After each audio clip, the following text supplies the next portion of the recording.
ito yung cotton buds na napakamura mga madam, mga CS. Okay, cotton buds po natin. Ayan.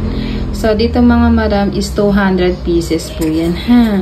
Ang ganda ng quality natin dito. So, ang kagandahan dito po mga sisi ko, okay, yung pinaka-cottons niya is hindi siya naghihimol-mol. Okay, so meron din yung mga madam kompang.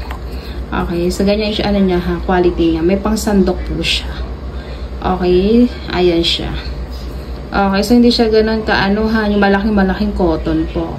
Kaya pwedeng-pwede ito guys sa mga baby or adult. Okay, at saka ang the best pa dyan is napakamura lang yan. Okay, so check out na po tayo dyan. So don't forget, applyan ng voucher po. Cotton swabs po natin ha. Pwede po sa baby kasi hindi po siya makapal. Adult at mga baby po yan. Okay, so ayan guys.